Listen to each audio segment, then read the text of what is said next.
வணக்கம் நண்பர்களே. நிறைய பேர் வந்துட்டுங்க, என்னதான் இங்கிலீஷ் மீடியத்தில் படிச்சிருந்தாலும் கம்யூனிகேஷன் நல்லா இல்லை இங்கிலீஷில் அப்படின்னு சொன்ன விஷயம் இருக்குது. இதை காட்டிலும் தமிழ் மீடியத்துல எல்லாம் படிச்சுட்டு +2 முடிச்சுட்டு போய் இவங்க பிஇ ப்ரொஃபஷனல் கோர்ஸ் முடிச்சுட்டு கூட வெளியில் வந்ததுக்கப்புறமா ரொம்ப தயங்குறாங்க. எனக்கு கம்யூனிகேஷன் ஸ்கில்ஸ் இல்லை, நான் எப்படி இன்டர்வியூ அட்டன் பண்ணுறதுன்னு தெரில. இந்த மாதிரி நிறைய ப்ராப்ளம். என்னென்னா இங்கிலீஷ் படிக்கணும், அவ்வளோதான். இவங்க 4 வருஷம் 5 வருஷம் இங்கிலீஷ் மீடியத்திலேயே இன்ஜினியரிங் படிச்சிருந்தாலும் கூட ஒரு ஹிந்து பேப்பர் எடுத்து படித்து பார்த்தாங்கன்னா, செல்ஃப் டெஸ்ட் வச்சு பாருங்கள், எடுத்து படித்து பாருங்கள், புரியுதான்னு பாருங்கள். மேக்ஸிமம் நிறைய வார்த்தைகள் தெரியாத வார்த்தைகளாக இருக்கும். இதுக்கு என்ன பண்ணலாம்? நீங்கள் ஸ்போக்கன் இங்கிலீஷ் போனால் அவங்களால முடியுமா? நான் ஸ்போக்கன் இங்கிலீஷ் கிளாஸஸில் பெரும்பாலும் என்ன பண்ணுறாங்கன்னா, அந்த வாய்ஸஸ்ஸு டென்ஸு இந்த மாதிரி எடுத்துகிட்டு இருப்பாங்க. You are getting bored about it. அதே மாதிரி ஃபார்முலா இருக்கிற எந்த ஒரு கோர்ஸோ இல்லை இந்த மாதிரி யூடியூப்லேயோ பார்த்து நீங்கள் கற்றுக்க முடியுமானா முடியாது. அதுக்கு என்ன செய்யலாம்? உங்களோட சொந்த முயற்சியில் தான் நீங்கள் செய்யணும். அதுக்கு வேணால் நான் டிப்ஸ் தரேன், ஒரு டிப்பாக தரேன். இப்போ இன்றைக்கி உண்டான அந்த டிப்பு என்ன, நீங்கள் எப்படி படிக்கலாம், எப்படி ஆங்கிலம் கற்றுக்கலாம் உங்களுக்கு நீங்களா அப்படிங்கிற நான் சொல்கிறேன். முதல்ல you have to evaluate your self. உங்களை நீங்கள் ஒரு சுய பரிசோதனை, ஒரு டெஸ்ட்டு வச்சுக்கோங்க. அது எப்படி வைக்கிறது அப்படின்னா, ஹிந்து பேப்பர் ஒன்று எடுங்க, பழசாக இருந்தாலும் சரி புதுசாக இருந்தாலும் வாங்கி மொதல் பக்கத்தை படிக்க ஆரம்பிங்க. கையில் ஒரு சின்ன பேனா வச்சுங்க, வச்சுட்டு அண்டர்லைன் பண்ணுங்கள். எந்தெந்த வார்த்தைகள் தெரியலையோ அந்த வார்த்தைகளெல்லாம் அண்டர்லைன் பண்ணுங்கள். You never worry.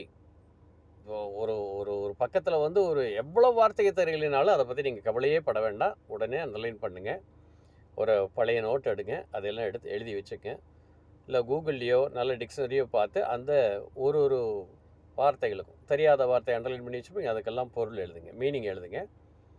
முடிஞ்சால் அந்த பேப்பர்லேயே கூட லைட்டாக எழுதிக்கலாம், மீனிங் உங்களுக்கு தெரிஞ்ச மாதிரி. அப்புறம் படித்து பாருங்கள்.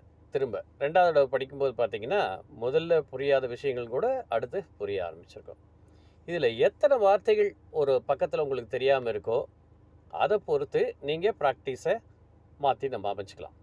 இப்போ இன்றைக்கி இந்த சீரியஸில் நம்ம சொல்கிறது என்னென்னா, ஒரு ஹிந்து பேப்பர். ஏன் ஹிந்து பேப்பர் நான் சொல்லிகிட்டே இருக்கேன்னா, வேறு பேப்பர் அல்ல. நமக்கு என்னென்னா, ஹிந்து பேப்பரில் உங்களுக்கு தெரியும் எவ்வளோ டஃப்பாக இருக்கும், எவ்வளோ இங்கிலீஷ் தெரிஞ்சவங்களுக்கு எவ்வளோ எளிதாக இருக்கும் அப்படிங்கிறது எனக்கு தெரியும். அதனால் என்னோடய கேலிபர் வச்சு சொல்கிறேன்.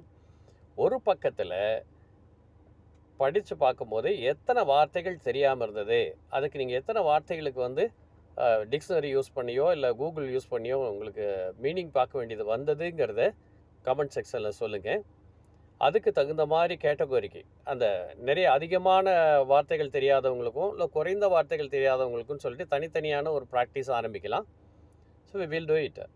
ஸோ இந்த வீடியோ நீங்கள் பார்த்து முடிச்சோன்னு என்ன செய்கிறீங்கன்னா, ஹிந்து பேப்பர் எடுத்து படித்து அந்த முதல் பக்கத்தில் எத்தனை வார்த்தைகள் உங்களுக்கு தெரியாத வார்த்தைகள் இருக்கிறதோ அதெல்லாம் அண்டர்லைன் பண்ணி வச்சுட்டு எனக்கு கமெண்ட் செக்ஷனில் போடுங்க. அதுக்கு தகுந்து பண்ணலாம். இப்போ என்ன செய்ய போகிறோம், எதுக்காக இது? ஆங்கிலம் நீங்களாக கற்றுக்கொள்வது எப்படி அப்படிங்கிறத உங்களுக்கு நான் சொல்ல போகிறேன்.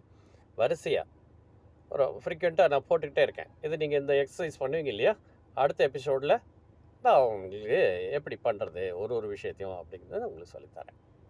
இல்லை இதுவே கஷ்டமாக இருக்குது, ஹிந்து பேப்பரில் சும்மா வாட்ச் பார்க்குறதே கஷ்டமாக இருக்குதுனாலும் அதை பற்றி ஹெசிடேட் பண்ணாதீங்க, அதை பற்றி எனக்கு போடுங்க, பார்ப்போம். நன்றி. அடுத்த எபிசோடில் மீட் பண்ணலாம். வணக்கம்.